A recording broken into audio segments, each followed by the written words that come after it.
Students, welcome to mathematic classes. This is Ravi Mishra और आज की क्लास बेहद ही इम्पॉर्टेंट है। इस क्लास में बेसिकली मैं स्टार्ट करने वाला हूँ मैट्रिक्स या मैट्रिसेस, जो कि क्लास 12 का बहुत ही अच्छा चैप्टर है। ये आईसीएसई और सीबीएसई दोनों में ही काम करेगा। प्लस इसको जेई के एस्पिरेंट भी पढ़ सकते हैं। इसमें कुछ बेसिक बातें हैं और कुछ एडवांस के क्वेश्चंस भी हैं, जो कि एनसीईआरटी के भी हो सकते हैं और कुछ कॉम्पिटिटिव एग्ज़ाम के भी हो सकते हैं। तो ये सीरीज़ है particular class 12th matrix part की। तो आज हम पार्ट 1 स्टार्ट किए हैं। इस तरीके से ये सीरीज़ कंटिन्यू रहेगी जब तक मैट्रिसेस कंप्लीट नहीं हो जाता। तो स्टार्ट करते हैं आज का बहुत ही इंपॉर्टेंट और बहुत ही अच्छा पार्ट, मैट्रिसेस। तो सबसे पहले हमें बेसिक यहाँ पे जानना होगा कि मैट्रिसेस होते क्या हैं। तो मैट्रिक्स एक तरह का रेक्टेंगुलर एरे है। एरे माने होता है कि अरेंजमेंट। जब किसी चीज़ को हम किसी कॉन्फ़िगर तरीके से अरेंज करते हैं तो उसे हम कहते हैं कि वो एरे में अरेंज्ड है। वो जो अरेंजमेंट है वो नंबर्स का हो सकता है, सिंबल्स के हो सकते हैं, या किसी एक्सप्रेशंस का भी हो सकता है, जो कि अरेंज्ड होता है रो या कॉलम में।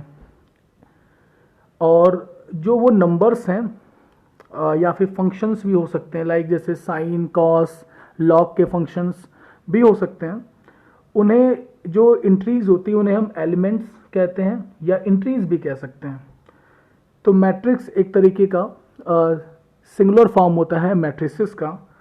तो एग्जांपल के तौर पे हम यहाँ पे देख सकते हैं कि एग्जांपल में, जैसे हम एग्जांपल ए लें, तो एक मैट्रिक्स मैंने मान लिया कि ए है, जिसमें हम यहाँ पे देख सकते हैं कि 1 2 3 4 इसमें 4 एलिमेंट्स हैं। और मैट्रिक्स को हम इस तरह के ब्रैकेट से भी दिखा सकते हैं और ये ब्रैकेट भी हम दिखा सकते हैं। बट जनरली हमारे किताबों में अगर आप एनसीईआरटी को देखोगे तो आप पाओगे कि ज़्यादातर ये ब्रैकेट यूज़ होता है, इसका यूज़ कम होता है।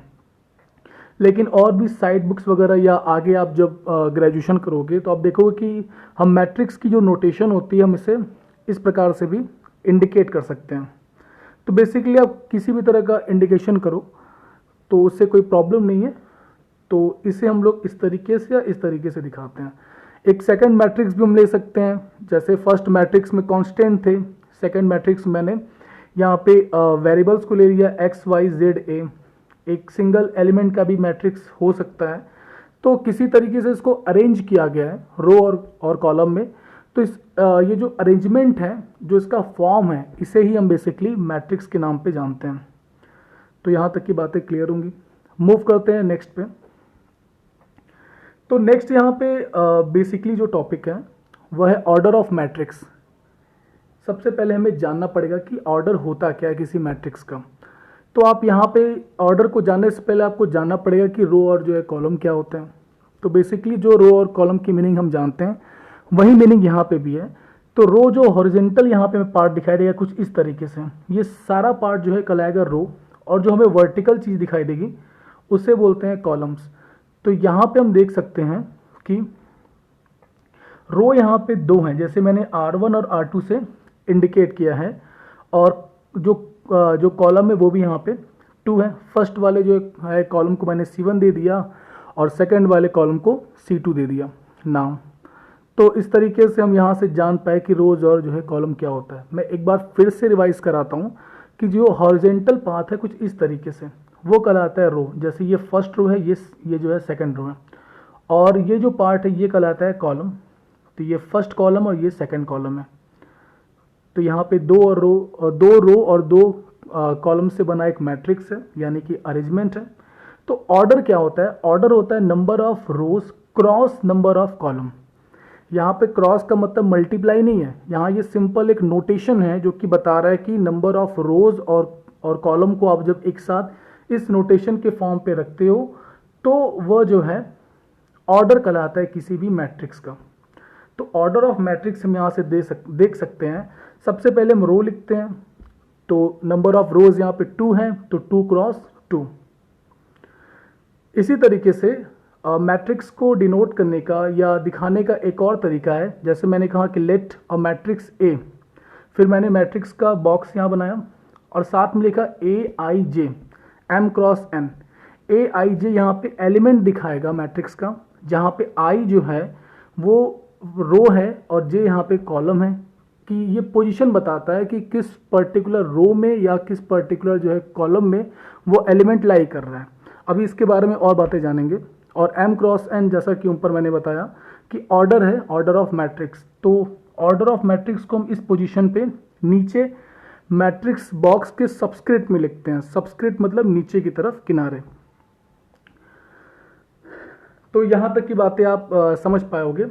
फिर आप यहाँ से देखो कि ये जो पार्ट है इसका क्या मतलब है। इसका मतलब है कि जो आई है वो आई की वैल्यू या तो 1 हो सकती है या m से छोटी होगी। m का मतलब यहाँ पे नंबर ऑफ रोज है, यानी कि नंबर ऑफ रोज से छोटी या उसके इक्वल हो सकती है, और 1 या 1 से बड़ी हो सकती है उससे, या उनके बीच में रहेगी, लेकिन इसके बियॉन्ड वो नहीं जाएगा। दूसरा जे को हम देख सकते हैं कि जे की वैल्यू या तो 1 से बड़ी होगी या फिर 1 के इक्वल, साथ में n यानी कि नंबर ऑफ कॉलम से छोटी या उसके इक्वल होगी।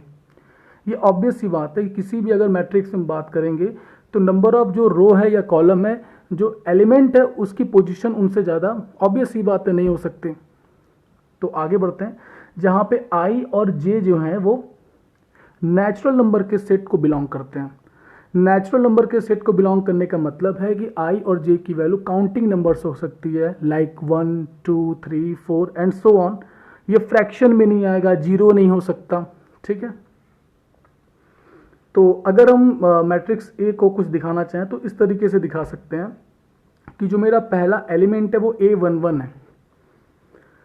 A11 का मतलब ये हो गया कि पहला एलिमेंट यानी कि फर्स्ट रो और फर्स्ट जो है कॉलम में लाई करने वाला एलिमेंट।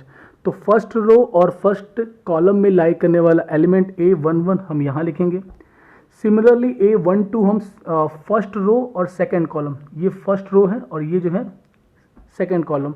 तो A12 हमें डायरेक्टली पोजीशन बता रहा है उस एलिमेंट का जो कि फर्स्ट रो और सेकंड कॉलम में।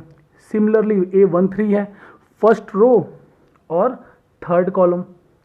तो उस तरीके से हम एलिमेंट की एग्जैक्ट पोजीशन जान सकते हैं इस पर्टिकुलर नोटेशन के हेल्प से। इसी तरीके से पूरा ये मैट्रिक्स फॉर्म हुआ है। और इस बार भी m क्रॉस n इसका ऑर्डर है। m दिखाता है नंबर ऑफ रोज को, n दिखाता है नंबर ऑफ कॉलम्स को। तो आई होप आप यहाँ तक की बातें बहुत अच्छे से समझ पाए होंगे। मूव करते हैं नेक्स्ट स्लाइड पे। तो जैसा कि नेक्स्ट स्लाइड में कुछ बातें मैंने नोट करके लिखवाई है जो कि काफ़ी इंपॉर्टेंट है। देखते हैं कि क्या। We shall consider only those matrices whose elements are real numbers और functions taking real values. Functions taking real values का मतलब ही ये हो गया कि ऐसे फंक्शन जो कि रियल वैल्यू पे बेस्ड हो। ऐसा नहीं है कि हम जो मैट्रिसेस कंसीडर हम करते हैं वो सिर्फ रियल पे ही होता है, इमेजिनरी भी हो सकते हैं वहाँ पे उसकी एंट्रीज या एलिमेंट्स। और आप आगे जाकर के देखोगे कैसे मैट्रिक्स इमेजिनरी फॉर्म पर भी बिहेव करता है, लेकिन वो क्लास 12 के कोर्स के अंदर नहीं आता, वो ग्रेजुएशन का पार्ट है। तो उस बात को हम लोग आगे की तरफ छोड़ देते हैं। फिलहाल में हमारे कोर्स में सिर्फ इतना है कि हम सिर्फ उन मैट्रिक्स को कंसीडर करेंगे जिसके एलिमेंट रियल नंबर हो या जो फंक्शन रियल हो, ठीक है। और इसमें देखते हैं एक क्वेश्चन मैंने यहाँ लिया जो ऑर्डर को अच्छी तरीके से हमें क्लियर कर देगा कि ऑर्डर कैसे निकालते हैं और क्या चीज़ें इसमें अहम रोल प्ले करती हैं। तो जैसा पहला मैट्रिक्स है ए, यहाँ पे हम देख सकते हैं एलिमेंट है 2 3 1 और इस मैट्रिक्स का जो ऑर्डर है वो पूछा जा रहा है।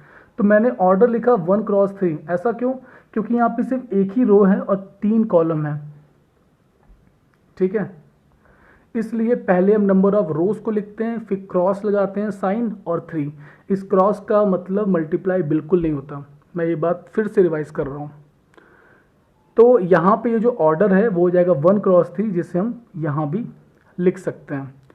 उसके बाद जैसे मैंने एक मैट्रिक्स Z यहाँ पे दिखाया, तो Z एक मैट्रिक्स का नाम है, सिर्फ आप इसको इंटीजर की तरह ट्रीट मत करना कि Z एक इंटीजर है ना। Z यहाँ पे सिर्फ एक मैट्रिक्स का नेम है, जस्ट लाइक ABC की तरह। तो Z मैंने दिखा दिया 0, ये ब्रैकेट भी यूज़ कर सकते मैं अभी बताया हूँ। तो ये 1 क्रॉस 1 है। 1 क्रॉस 1 का मतलब हो गया यानी कि एक ही यहाँ पे रो है और एक ही जो है कॉलम है। हम देख सकते हैं एक ही रो है और एक ही जो है कॉलम है। तो इस केस में जो इसका ऑर्डर होगा वो हो जाएगा 1 क्रॉस 1। उसके बाद थर्ड नंबर पे है बी, एक मैट्रिक्स है जिसको मैंने लिखा, कुछ एंट्रीज मैंने इसमें की है जिसे हम एलिमेंट भी कह सकते हैं। वो जो एंट्रीज हैं जैसे कि 3, 1, 4, 7, 8, 17, 6, 5, 2 वो यहाँ पे दिया गया है। अच्छा एक बात और, ऑर्डर जो है वो एंट्रीज पे डिपेंड नहीं करता, एलिमेंट कुछ भी हो सकते हैं, वो एक्सप्रेशन भी हो सकता है, अलजेब्रिक फॉर्म हो सकता है, कांस्टेंट नंबर हो सकते हैं, बट उस केस में ऑर्डर पे कोई फर्क नहीं आएगा।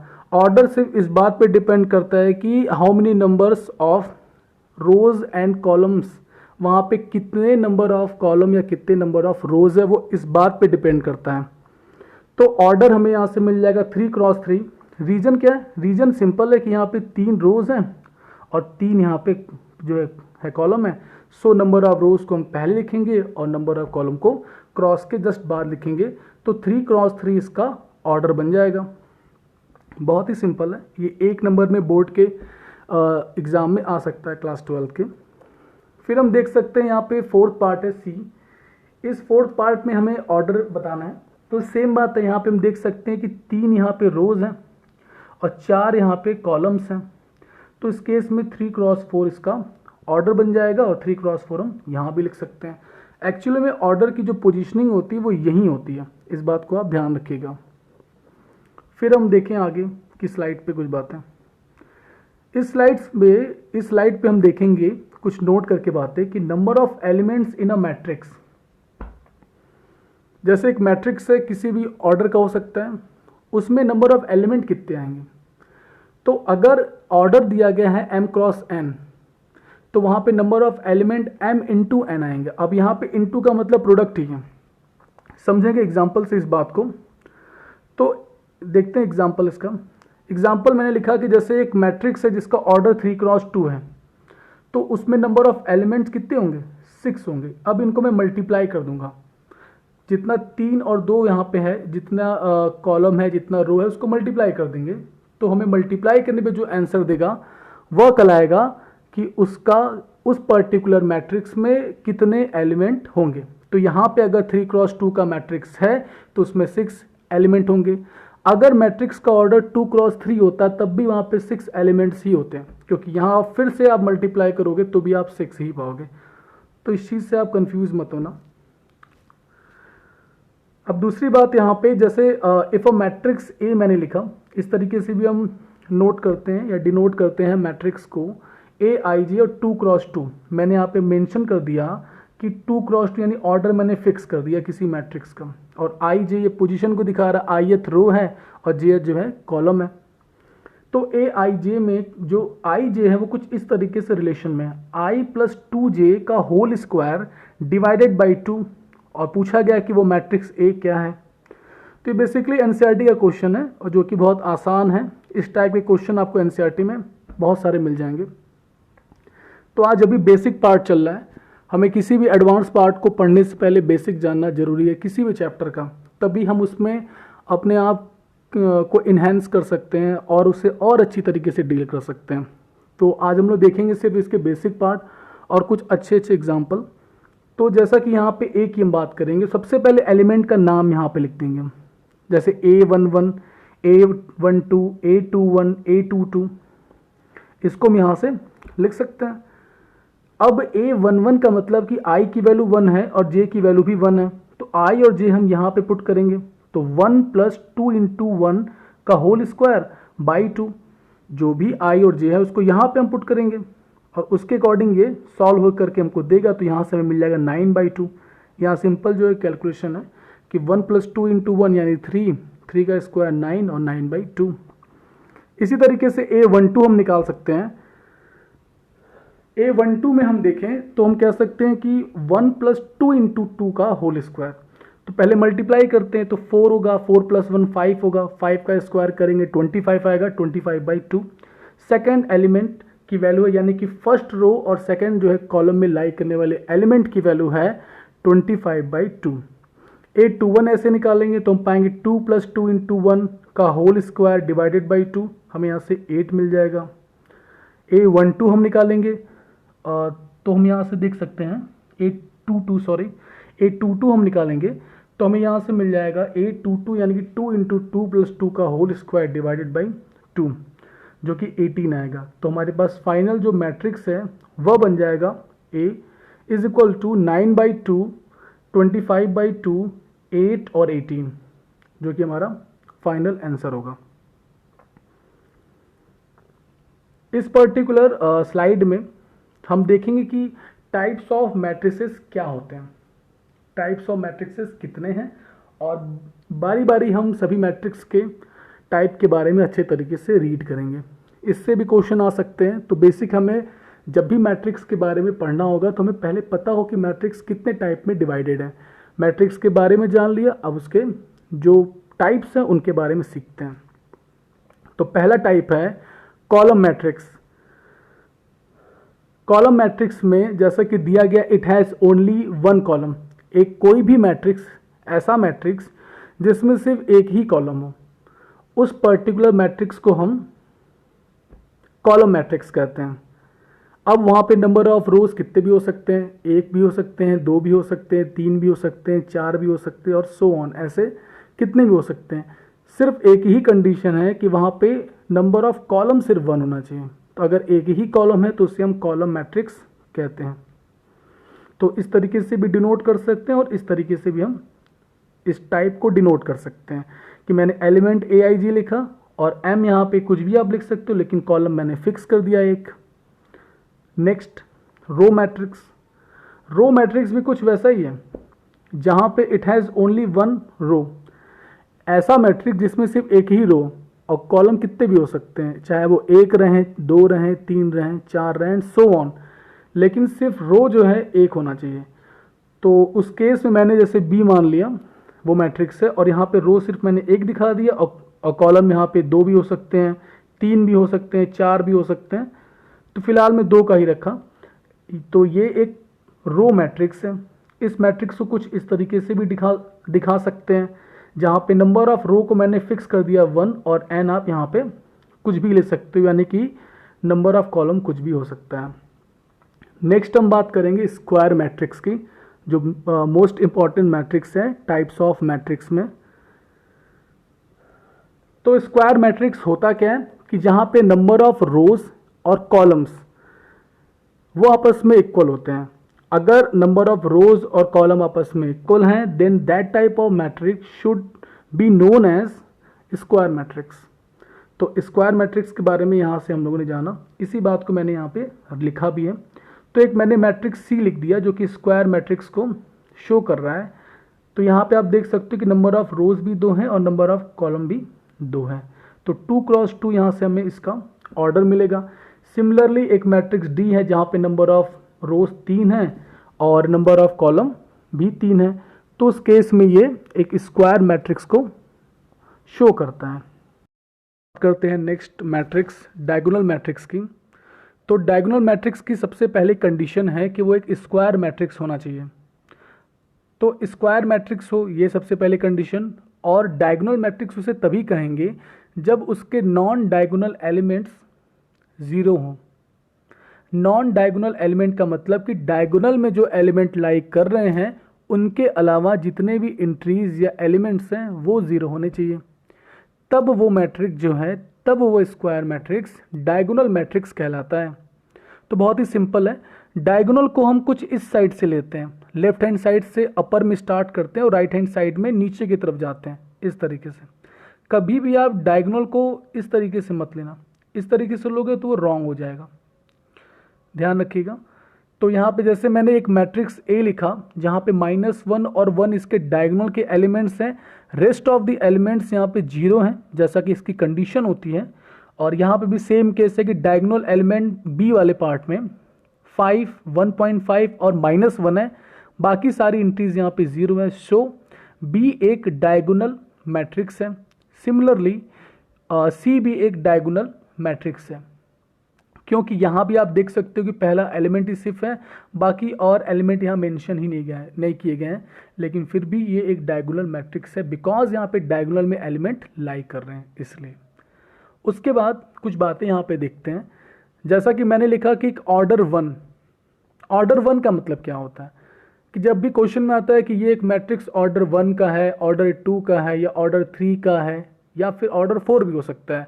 बेसिकली सीबीएसई के एनसीईआरटी के कोर्स में ऑर्डर 3 तक के ही मैट्रिक्स गिवन है, ऑर्डर 4 के क्वेश्चंस नहीं है। बट साइड बुक में और या आगे के चीज़ों में आप जानोगे कि ऑर्डर 4 के मैट्रिक्स होते हैं और उन्हें भी मैं आगे की स्लाइड में डील करूँगा और आने वाले पार्ट्स में भी उनके बारे में बहुत सारी बातें और इम्पॉर्टेंट बातें डिस्कस की जाएंगी।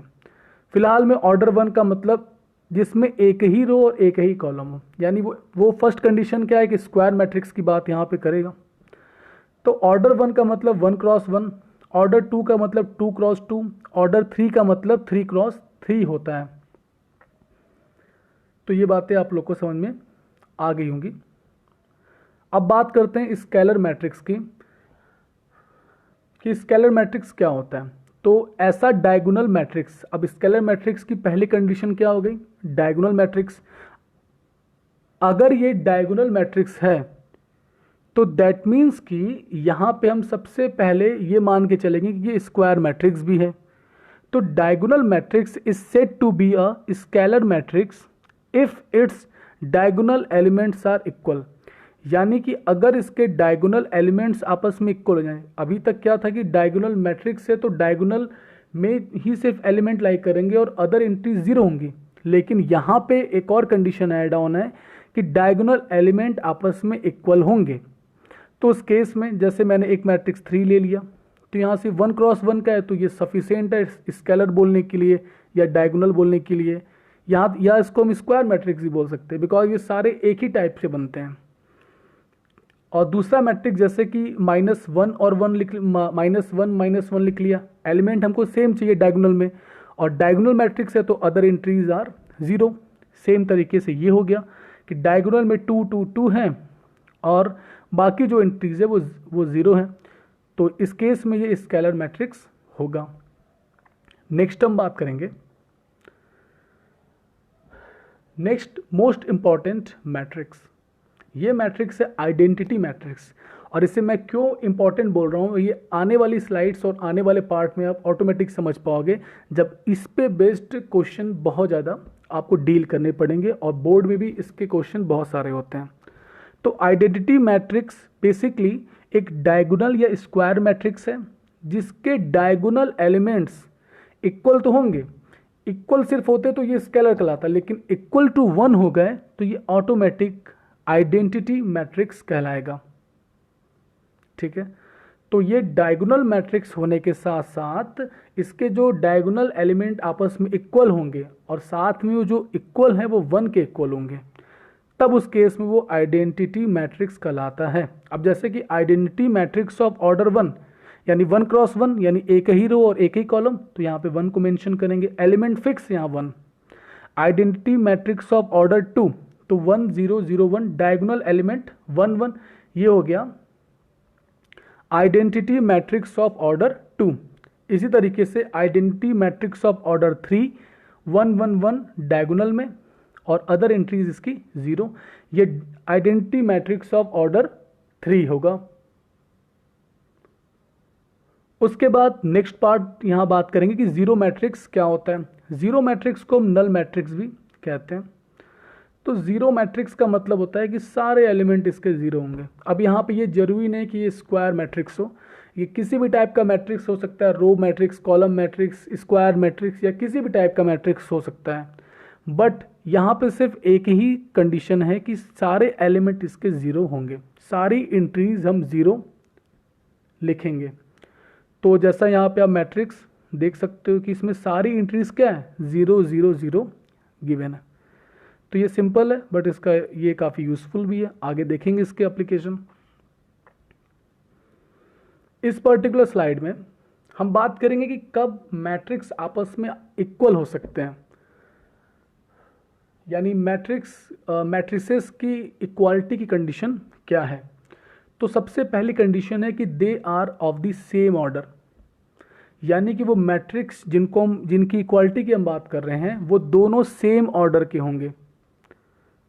और सेकंड कंडीशन है कि each element of first matrix is equal to the corresponding element of the second matrix, यानी कि उस पर्टिकुलर फर्स्ट मैट्रिक्स के जो एलिमेंट की बात कर रहे हैं वो सेकंड वाले एलिमेंट के इक्वल होगा और साथ में करस्पॉन्डिंग का सेंस ये है कि जैसे अगर एलिमेंट की पोजीशन A11 है तो सेकंड वाले मैट्रिक्स में भी एलिमेंट इक्वल होगा, साथ में उसकी पोजीशन A11 ही होगी और ऐसा सभी एलिमेंट्स के साथ होगा।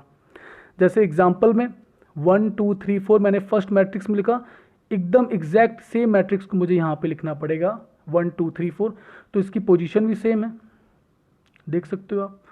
तो उस केस में ये एक इक्वल मैट्रिक्स हैं, यानी ये इक्वल मैट्रिसेस के एग्जांपल्स हैं। अब बात करते हैं क्वेश्चन थर्ड की, जो इक्वल मैट्रिक्स पे बेस्ड है और ये एक एनसीईआरटी का क्वेश्चन है। देखते हैं क्या है। तो जैसा कि यहाँ पे दिया गया है क्वेश्चन नंबर थर्ड में कि x प्लस वाई A11 की पोजीशन है, 2 दिया गया है 5 प्लस जेड और एक्स वाई की वैल्यू इस मैट्रिक्स के इक्वल है और पूछा गया है कि एक्स वाई जेड क्या होगा। तो देखते हैं कैसे क्या है। यहाँ पे हम देखेंगे तो अगर इक्वल दिखाएं तो ये जो एलिमेंट है वो इसके करस्पॉन्डिंग है, ये जो एलिमेंट है वो इसके करस्पॉन्डिंग है, तो x प्लस वाई जो है 6 के इक्वल हो जाएगा। 5 प्लस जेड इसके करस्पॉन्डिंग है, तो 5 plus Z is equal to 5 हो जाएगा। तो 5 प्लस जेड अगर 5 के इक्वल है तो 5 से 5 कैंसिल आउट होगा, तो जेड हमें यहाँ से आसानी से मिलेगा कि जेड की वैल्यू 0 होगी। इसी तरीके से एक्स वाई जो है वो इसके करस्पॉन्डिंग है 8 के, तो X Y is equal to हमें क्या मिल जाएगा 8।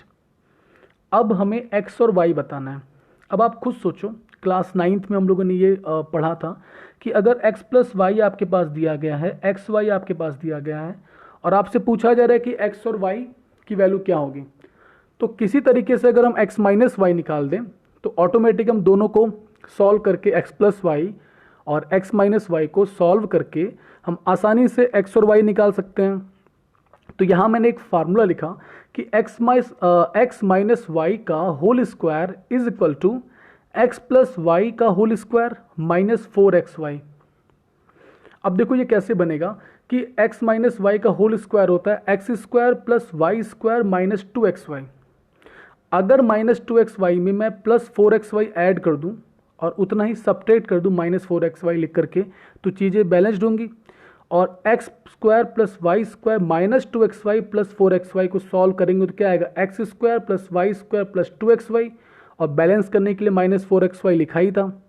तो कुल मिला जुला करके एक पार्ट हो गया x प्लस वाई का होल स्क्वायर और दूसरा पार्ट हो गया माइनस 4xy। फिर भी जो किसी को ये बात समझ में नहीं आई है तो कॉपी पेन से आप इस चीज़ को जस्टिफाई करा सकते हो कि आप अगर x माइनस वाई का होल स्क्वायर इस साइड लिखते हो और x प्लस वाई का होल स्क्वायर इस साइड लिखते हो और उसमें माइनस 4xy करोगे तो आपको जस्ट x माइनस वाई के होल स्क्वायर के जो एक्सपेंशन मिला है उसके इक्वल आपको इसकी वैल्यू दिखाई देगी। या फिर भी ये बातें समझ में ना आए तो आप कमेंट करो या फिर वीडियो को रिवर्स करके भी आप देख सकते हो। तो अब मैंने ऐसा क्यों किया, ऐसा इसलिए किया because of x plus Y दिया हुआ है, एक्स वाई भी दिया हुआ है, तो इसलिए इसको इस तरह के फॉर्म पे रखा जिससे कि ये आसानी से हमें आंसर दे x माइनस वाई का। तो x प्लस वाई 6 है तो 6 का स्क्वायर 36, 4xy यानी कि xy है 8 तो 4xy करेंगे तो 32, 36 माइनस 32 4 आएगा।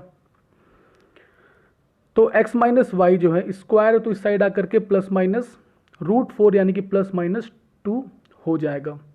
यहाँ तक की बातें क्लियर होंगी आई होप। इसके बाद इसी चीज़ को मैंने सॉल्व किया आगे। इसमें आप देख सकते हो कि इफ़ x माइनस वाई की वैल्यू 2 थी वहाँ पे दिया गया है। अगर मैंने कहा कि मैं प्लस 2 अगर लेता हूँ शुरू में, क्योंकि दो वैल्यूज़ आई हैं x माइनस वाई की प्लस माइनस 2, तो मुझे अलग अलग इन कंडीशंस के हेल्प से x और y निकालना होगा। तो पहले मैंने x माइनस वाई की वैल्यू 2 ले लिया, तो x माइनस वाई की वैल्यू अगर 2 है तो उस केस में x प्लस वाई तो 6 है, वो तो फिक्स है। तो आप इसको जब सॉल्व करोगे तो 2x की वैल्यू क्या आएगी 8, x हमको यहाँ से 4 दिखाई देगा और x को आप चाहे यहाँ पुट करो चाहे यहाँ पुट करो, दोनों ही केस में आपको y की वैल्यू क्या मिल जाएगी 2। ये सिंपल क्लास 9 का कैलकुलेशन है तो आप लोग उसको बहुत आसानी से डील कर सकते हो। तो आपको x की वैल्यू 4 मिल गई और y की वैल्यू 2 मिल गई इस केस में। दूसरा केस है कि अगर x माइनस वाई की वैल्यू -2 हो जाए तो उस केस में x प्लस वाई फिर भी 6 होगा, क्योंकि ये तो फिक्स है। तो जब दोनों को सॉल्व करेंगे y से y कैंसिल आउट करके, तो उस केस में 2x की वैल्यू 4 के इक्वल आएगी, x हमको 2 मिलेगा, और इस x को जब आप यहाँ पे पुट करोगे किसी भी इक्वेशन में, चाहे वो इक्वेशन ये वाला हो चाहे ये वाला हो, उस केस में आपको y की वैल्यू क्या मिलेगी 4। तो यहाँ पे हमें दो सेट मिले आंसर्स के। पहला सेट है जब x की वैल्यू 4 होगी तो y की वैल्यू 2 है और z 0 है, या फिर x की वैल्यू 2 हो सकती है, y की वैल्यू 4 है और z की वैल्यू 0 है। तो ये हमारा दोनों सेट आंसर के फॉर्म में होगा। तो आई होप आप ये बात अच्छे तरीके से समझ पाए होंगे। तो आज की क्लास में इतना ही, मिलते हैं हम लोग नेक्स्ट लेक्चर में, और भी बातें हम लोग जानेंगे कि कैसे क्वेश्चंस को, कैसे मैट्रिक्स के जो क्वेश्चन आगे वाले आने वाले पार्ट में हैं वो किस तरीके से आपको डील करना है। कुछ और इसके कॉन्सेप्ट कंप्लीट एनसीईआरटी रहेगी, और कुछ एडवांस क्वेश्चन भी हम कराएंगे जो कि जेई वगैरह में आ चुके हैं और जो बोर्ड्स में भी आ सकते हैं, या जो आ चुके हैं अच्छे क्वेश्चन, उनको भी हम आने वाले पार्ट में, चाहे वो मैट्रिक्स का पार्ट 2 हो, पार्ट 3 हो, ऐसे बहुत सारे पार्ट्स आएंगे। जब तक मैट्रिक्स कंप्लीट ना हो जाए तो इनको हम लोग डील करेंगे और बहुत सारी बातें हम लोग सीखेंगे। तो नेक्स्ट वीडियो में हम लोग मिलते हैं, और तब तक आप अपना ध्यान रखिए। क्वेश्चंस की प्रैक्टिस आप करते रहिए, चाहे आप एनसीईआरटी से करो या किसी कॉम्पिटिटिव बुक से करो, लेकिन बेसिक अगर आपको पता है तो आप किसी भी तरह के क्वेश्चन को आसानी से डील कर सकते हो।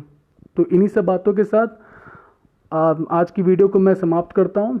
मिलते हैं हम लोग नेक्स्ट लेक्चर में, नेक्स्ट पार्ट में मैट्रिक्स के।